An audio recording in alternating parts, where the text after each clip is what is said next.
Hello everybody, welcome back to the channel. This is the Mad Knives and we're doing another deep dive.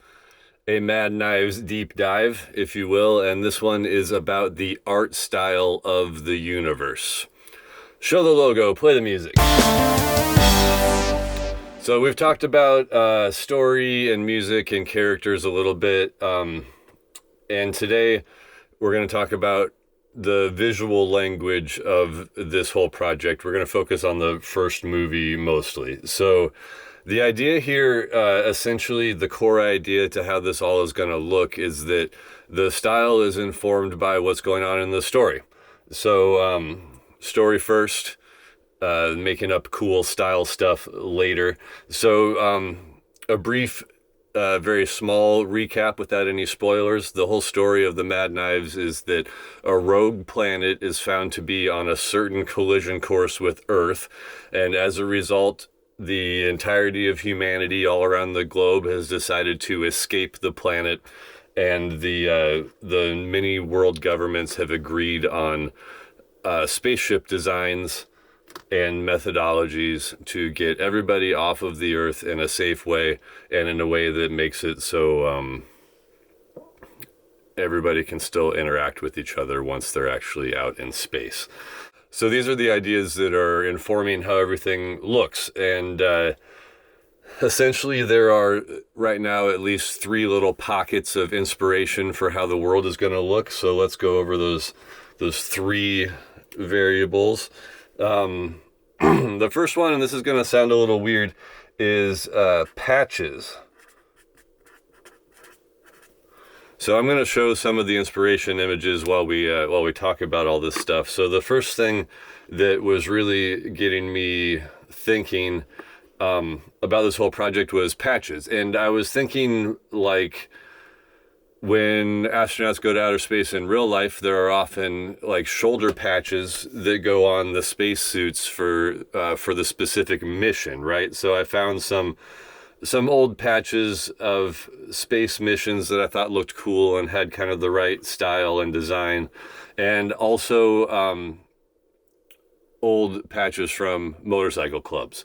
So there's a weird combination here where I want the Mad Knives themselves to feel like astronauts, like everybody is astronauts now. That's some fascinating grammar. In this story, everybody on Earth has become an astronaut because that's what they're doing. They're getting in spaceships and going to outer space.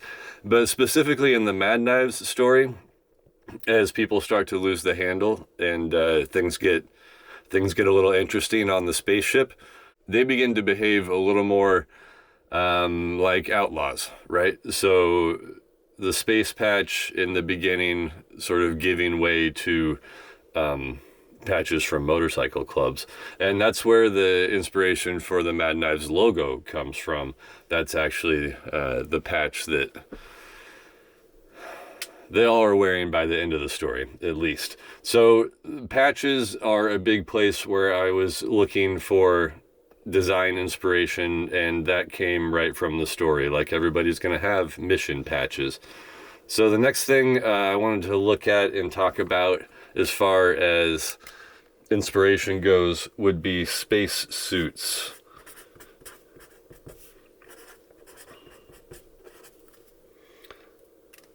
And this is kind of important because the Mad Knives are in space jumpsuits the entire time for the whole first movie, and certainly the whole second movie, and possibly parts of the third movie. Like, the spacesuits are just the Mad Knives daily wear. That's what they're in all the time, and they're color coded, of course, like everything else we've been doing in the project. This is a big part of everything, and the colors are based on the occupation of the characters. So like we've talked about before, the Mad Knives is one group of people, is 5 people. There's a pilot, a co-pilot, a doctor, a farmer, and a mechanic. But they are not the only pilots, co-pilots, doctors, farmers, and mechanics in the story, because as everybody gets ready to leave the planet, they get assigned occupations, like working roles for what's going to happen.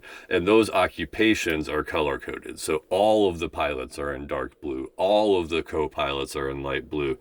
And everybody is also always in their helmets. Like, the helmets are going to be small. So let me go back to some design inspiration for the spacesuits. So I was looking at sort of the classic NASA spacesuits that are that bright orange color with like the big bubble helmet.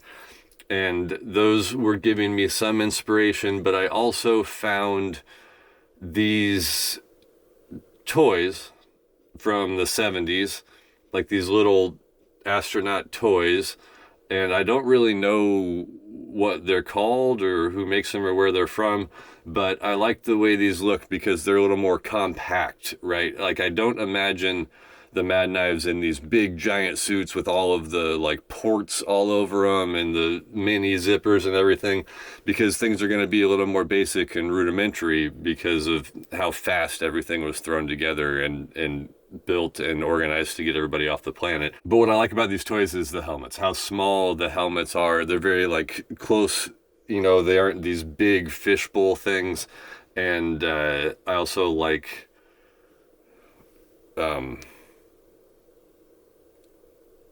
what's the name for it? Like the window on the front, the opening to the helmet, the visor, that opening, the glass part of the helmet. I like how it looks on these toys. I have some changes in mind because it needs to be a 5-sided opening because everything is 5. So those are 2 big pieces to the spacesuits. And the thing to remember about these jumpsuits and these helmets and everything, it's the underlying story point that goes along with all of this is that in the face of a giant catastrophe, a huge disaster, actually planet-ending scenario, every individual person is quickly slotted into a role in an overall system, and lots of their individuality vanishes. So that's the idea behind these color-coded jumpsuits and people being always in helmets. As Bob Seger would say, they're all a number, not a name now. Okay, and the third bit, and this is possibly my favorite bit of inspiration, is art that inspired the spaceship. And honestly, this should be in orange. The spaceship is always in orange.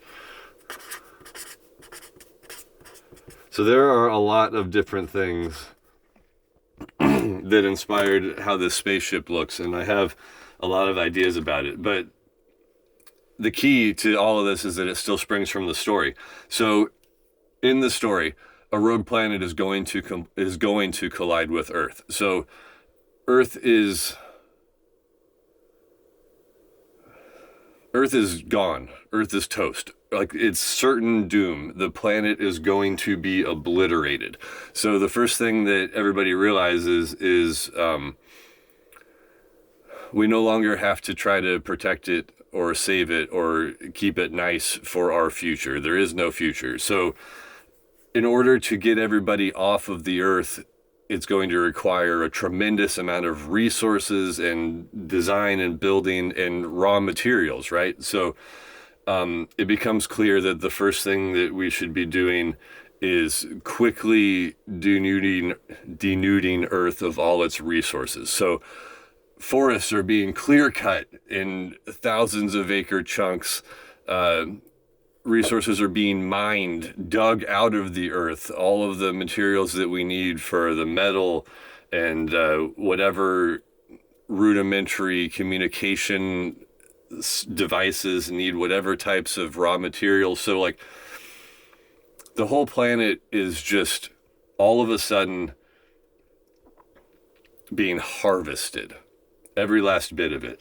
And this material is what's being used to build all of the spaceships and the launch pads and everything that you need to get everybody off of the Earth. And because of the fact that it's all happening very quickly and a lot of it is DIY, like actually people are having to build their own spaceships. So these ships and all this technology ends up looking very 70s. So the first bit of inspiration that came through in my mind for these spaceships. And we're going to talk more about the radio flyer specifically in a different video. So this is just about the art inspiration for all of the spaceships in the story. I was looking at 70s semi-truck interiors, like the inside, the driver's station, the cockpit, to 70s semi-trucks, and they look so cool. They're all this beautiful wood grain that's like polished and varnished and like chrome everywhere, and all of these really nice looking like switches and buttons and like pull out things, and everything is real mechanical and tactile. And to me, this is the kind of technology that humanity would be able to mass produce in a disaster scenario where they are on a very tight timeline. So the style of the interior of the spaceships is going to follow the insides of 70s semi trucks. And the other thing to note about this, and this is going to come through in later movies, but the spaceships are also going to be a little bit like regionally inspired. Like if a ship is blasting off from the southwest of the United States, it might have certain materials and like a certain style to it based on what's available in that region and what the people of that culture like. And meanwhile, if a spaceship is going to be blasting off from Japan, it's going to maybe have different raw materials to work with, different cultural desires. So all the ships are going to look a little bit different, but they are modular in like a very thoughtful and designed way, because in the overall plans, the idea is that there are 5 different types of spaceships. Like the radio flyer is a mechanic's spaceship. It's decked out to work on other spaceships and repair them. There will be one that is like a hospital spaceship where the doctors and nurses would be working. There will be one that's like a farm, for lack of a better way to say it, but it could be food generation, storage, prep, water, all that kinds of things. There's going to be one that is sort of like a educational/recreational one. So there's 5 different types of ships, and the idea is that if things go to plan, once they get into outer space, these 5 ships can dock together and unify that, which will make a bigger community to live in outer space. Like if there's 5 people per ship and you dock 5 of them together, you suddenly have like a little community group of 25 people with varying skills. And then if you've got all 5 different types of the spaceships, you should have all the infrastructure you need to survive in outer space for a very long time. That's the goal for how the spaceships are designed, and that's part of the style. The other style influence, I'm looking at all my pictures here because I don't want to forget anything. I have old drum machines like Roland CR68. I think there's a CR70 something. I can't remember what all is in here, but they're like wood paneled drum machines, again, that have very tactile buttons and knobs and dials. And also I have a few pictures of old CB radios just to sort of reinforce the idea. It's technology from the 70s that will still work, but that we need because of how rudimentary everybody's skills and materials are going to be as we try to get off the planet. The next thing to talk about is the film style. In general, what will this first movie look like? The first thing to note, and this is the most important one, is that I want it to be animated. Some people may have been envisioning live action. No, the whole idea of this is for it to be animated, and specifically animated in different styles for different movies, right? So the first one is going to be in a certain style. The second movie will be hopefully a little different animated style. The third one, still animated, but I want it to be like a noir. That's spoilers, I guess. Possibly isometric style. Possibly Blender's kind of 3D animated style. When I made some prototypes early on, I used a little bit of Blender, which I don't know how to use, so I don't know how I did that, but possibly, I think I just said possibly isometric. I'm still kind of learning about what isometric is, but there's a particular shot in the first film that I'm imagining that I think would be very cool in an isometric style. But the idea, especially for the first one, hoping for sort of 3D animated, maybe a little bit blocky, like not super detailed, and with room to grow for the other movies. Like I want them to be animated, but in different animated styles. And for the first one, like I was saying, kind of blocky, not especially realistic. It's going to depend on the budget. I hate saying that, but we're just going to have to see what happens. I have different ideas for the first movie. There's a couple different ways it can be done and still fit into the style at varying price points, and we'll see what I can get away with.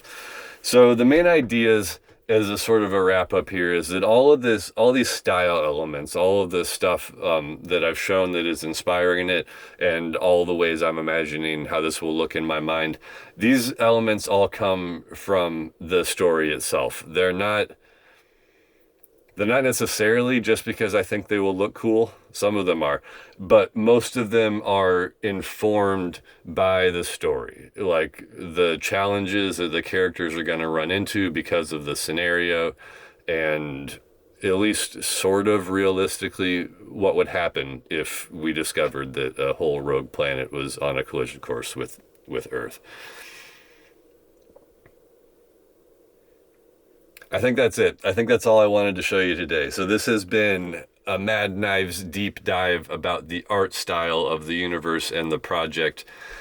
Please like and share and subscribe. I'm trying to find collaborators, and the more eyes I get on these videos and this project, the better odds I have of finding the singers that I need and the visual artists. And at some point we're going to have to get animators and all kinds of stuff for this movie. So that's the point of these videos. Come and play with the Mad Knives if you think your artistic endeavors could be helpful to this whole project. Please do get in touch with me. DM me here. Check out the website, themadknives.com. Find me on Instagram at themadknives. Just check me out anywhere. Please come and be a part of this. It's a giant project, and I certainly can't do it all myself. So thanks for watching. We'll see y'all next time.